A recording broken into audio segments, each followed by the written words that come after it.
Nandini's digital diary. சம்பங்கி பூ, அரளிப்பூலாம் கட்டினேன்.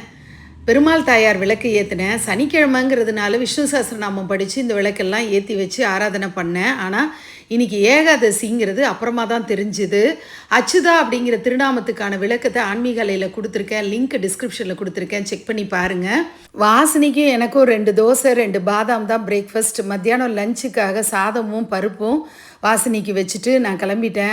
Mahindra city பக்கத்தில் ஒரு கிராமத்தில் தான் ஒரு பெரிய பைரவர் கோயிலுக்கு போயிருந்தேன். ஃப்ரெண்டு சொல்லி தான் அந்த கோயிலை பற்றி கேள்விப்பட்டு போனேன். வராகி அம்பாளுடைய சிலை ரொம்ப பிரம்மாண்டமாக இருந்தது. அந்த கோயிலுடைய வெளிப்புறத்தை மட்டும்தான் வீடியோ எடுக்க முடிஞ்சுது. உள்ள வீடியோ ஃபோட்டோஸ் எல்லாம் அலௌடு கிடையாது. இந்த கோயிலை பார்க்கும்போது ஏதோ நம்ம பழைய காலத்து கோயில்களில் இருக்கக்கூடிய அந்த தெய்வீகத்தன்மை என் மனசுக்கு உணர முடியல. ஏதோ கமர்ஷியல் எலிமெண்ட்டாக இருக்கிற மாதிரி எனக்கு ஃபீல் ஆனது. இது என்னுடைய பர்சனல் ஒப்பீனியன். இன்னமும் பிரம்மாண்டம் அப்படிங்கிற பேரில் எல்லாம் பெரிய பெரிய சிலைகள் வச்சு ஒரு மாதிரி ஆர்டிஃபிஷியலாக இருந்த மாதிரியான ஒரு உணர்வு தோன்றுனுது. ஆனால் அந்த இயற்கை சூழலை மறக்கவே முடியாது. அவ்வளோ ரம்யமான ஒரு கிராமம், ரொம்ப அழகாக இருந்த மரம் செடி கொடிகள். மஹிந்திரா சிட்டியில் இந்த நாணல் அங்கங்கே விளைஞ்சி இருந்தது, பார்க்குறதுக்கு ரொம்ப அழகாக இருந்தது.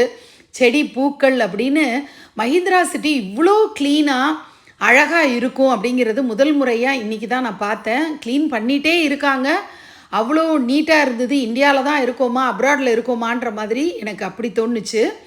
லஞ்ச் சூப்பரான வெஜிடேரியன் மீல்ஸ், லிமிட்டட் மீல்ஸாக இருந்தாலும் நல்ல ஃபுல் கட்டின மாதிரி திருப்தியாக சாப்பிட்டேன். அதுக்கப்புறம் ஈவினிங் ஷம்பாலா ப்ரோக்ராமுக்கு போயிருந்தேன். ஷம்பாலா பற்றி ஏற்கனவே நான் அனௌன்ஸ்மெண்ட் கொடுத்துருந்தேன்.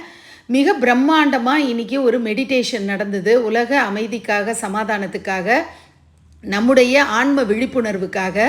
இந்த ப்ரோக்ராம் எனக்கு ரொம்ப புதுவிதமான அனுபவத்தை கொடுத்தது. ரொம்ப டிஃப்ரெண்ட்டாக இருந்தது இந்த எக்ஸ்பீரியன்ஸ். நான் இந்த மாதிரி ஒரு மெடிடேஷன் ப்ரோக்ராம் 1 hour ப்ரோக்ராம் மாதிரி நான் கலந்துக்கிட்டதில்லை. இவ்வளோ பேரோட கூட்டு பிரார்த்தனையும் பண்ணதில்லை. புதுசாக பிறந்த மாதிரி நீங்கள்லாம் ஃபீல் பண்ணுங்கள் அப்படின்னு சொல்லி இதை நிறைவு பண்ணாங்க.